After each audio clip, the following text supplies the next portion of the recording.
irmãos, hoje iremos tratar do assunto oração. Iremos falar nesse vídeo sobre alguns dos princípios básicos da oração.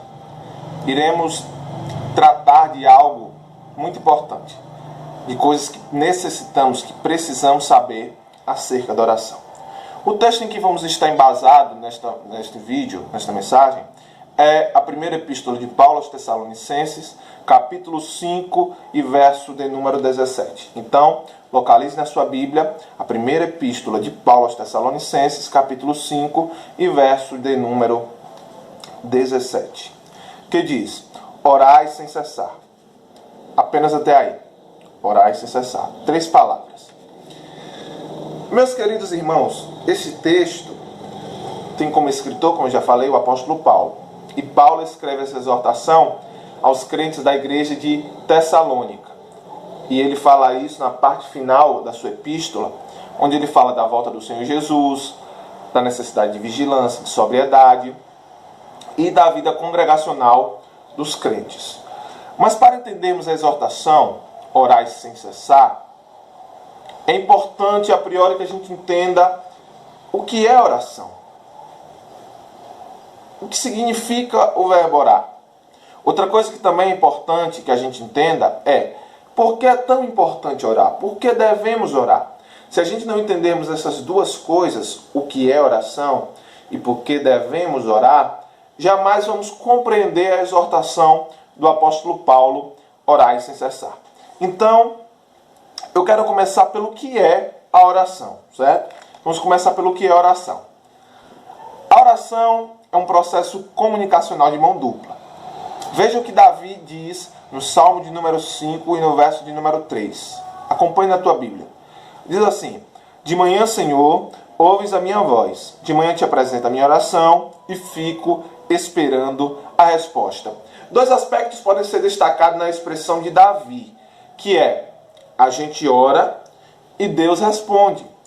Essa verdade é realçada pelo profeta Jeremias, no livro de Jeremias, capítulo de número 33, no verso de número 3. Apenas a parte A do versículo diz assim: clama a mim e responder-te-ei. Então, tendo por base esses versículos, podemos falar com propriedade que a oração é um diálogo com Deus. A oração é uma conversa com Deus, onde exige tempo e dedicação dentro dessa conversa, certo? Então, a primeira coisa importante para compreendermos a exortação orai sem cessar, a gente já compreendeu o que é oração. Vamos agora ao segundo ponto que necessitamos saber para compreendermos essa exortação, que é: por que devemos orar? Por que é tão importante a gente orar? Meus queridos, é muito comum nós vermos bons amigos tirarem tempo para estar juntos, conversarem, dialogarem, botar o papo em dia. Estas conversas, geralmente, só faz com que a intimidade aumente. Entende? É a mesma coisa com Deus. Quanto mais a gente ora, quanto mais a gente dialoga com Ele, mais íntimo a gente fica. Fora que é necessário sabermos que é muito importante orar. Por quê? A oração é que te dá vida espiritual. A oração é que te mantém vivo, é o que te dá vigor espiritual. John Wesley, conhecido como o grande avivalista do Reino Unido, tem uma frase que diz o seguinte: a oração é o oxigênio da alma. Agora eu te pergunto, qual é o ser que você conhece que sobrevive sem oxigênio?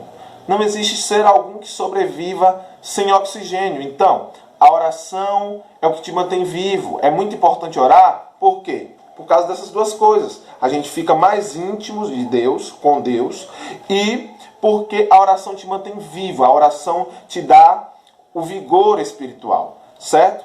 Então, as duas coisas importantes que necessitamos saber para compreendermos a exortação orar sem cessar, que é o que é oração e por que se deve orar, já compreendemos. Agora vamos também para outros aspectos acerca da oração, que também é muito importante. Vamos para o terceiro ponto, que é importante.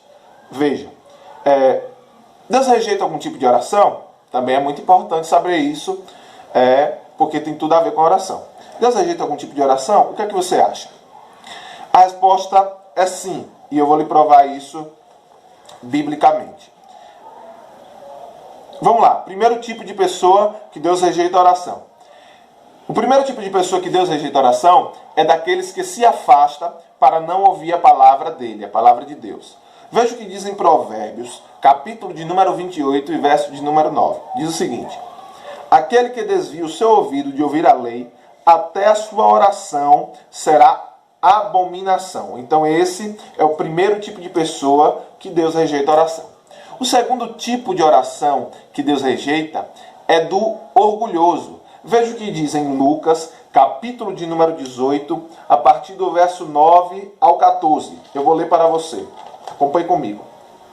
Diz assim: e Jesus falou uma parábola a uns que confiavam em si mesmos, que eles eram justos, e desprezavam os outros.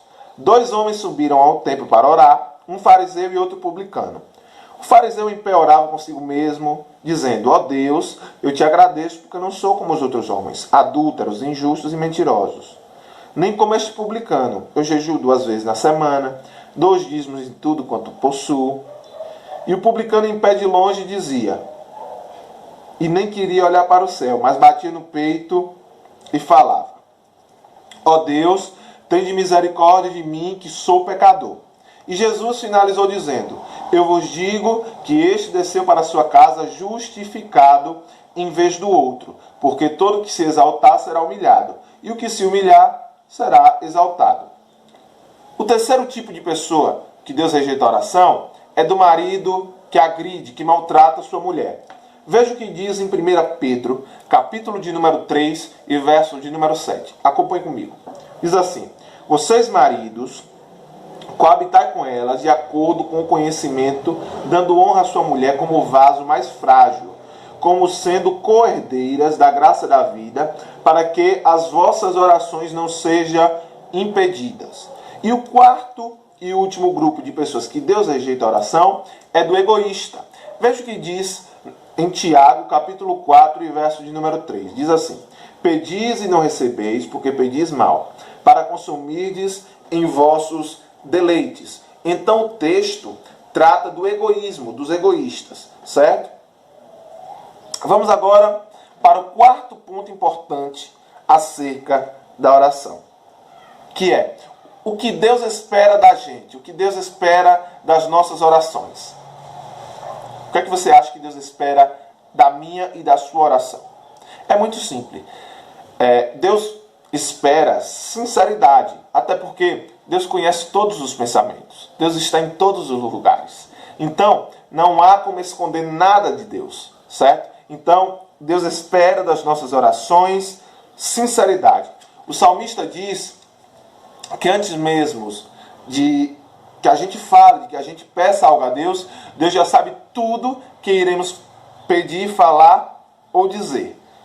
Mas esta fala do salmista, além de responder este quarto ponto importante da mensagem, que é o que Deus espera das nossas orações, que é a sinceridade, levanta uma curiosidade.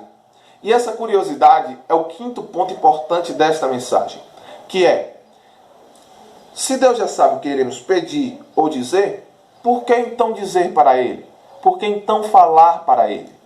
Se Deus já sabe tudo, há por que dizer? A resposta é simples. Veja, a gente não ora porque Deus não saiba de todas as coisas. Até porque Ele sabe de todas as coisas. Nós oramos para sentir a presença dEle.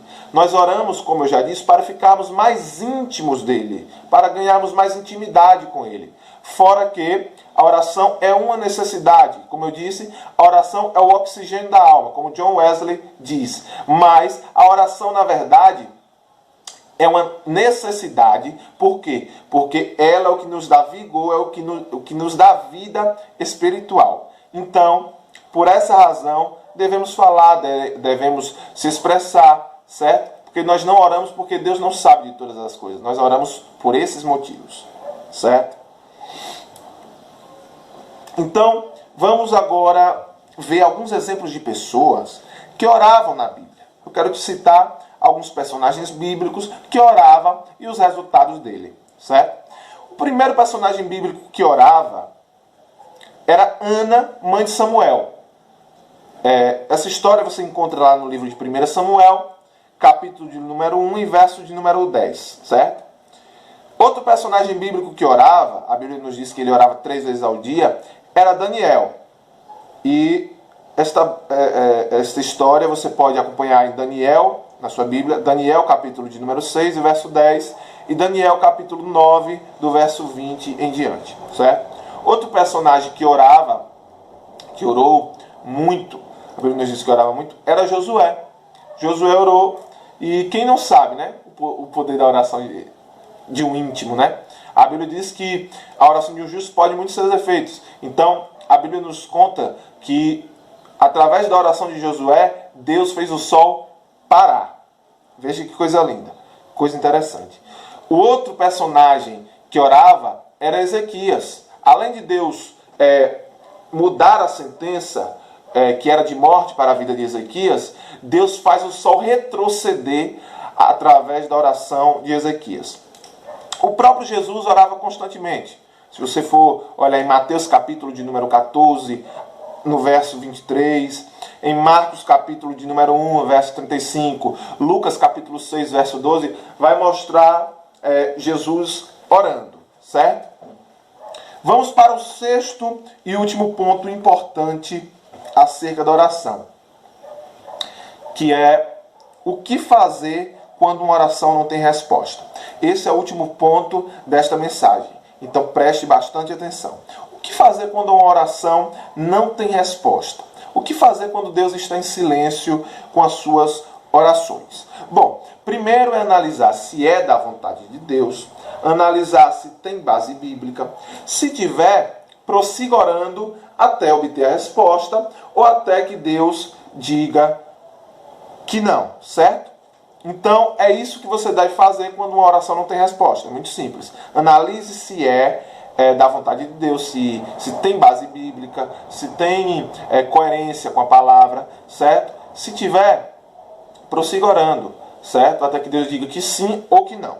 Eu quero finalizar esta mensagem, este vídeo, deixando um versículo que se encontra em Romanos, capítulo de número 12 e verso de número 2. Diz o seguinte: e não vos conformeis com este século, mas transformai-vos pela renovação da vossa mente, para que experimenteis qual seja boa, agradável e perfeita vontade de Deus. Então aqui finalizamos a nossa reflexão. Eu quero te pedir, antes de finalizar este vídeo, que compartilhe com alguém, se você achou esse conteúdo edificante, proveitoso, que agrega no seu ministério e no ministério de outras pessoas, compartilhe, certo? Não se esqueça de deixar o like aqui embaixo, certo? O gostei. E se inscreva no nosso canal. Eu te convido a você que não é inscrito no canal Sem Dúvidas, a se inscrever e fazer parte da nossa família, certo? Participe do canal Sem Dúvida. Canal Sem Dúvidas, aqui suas perguntas têm resposta. Deus abençoe a todos.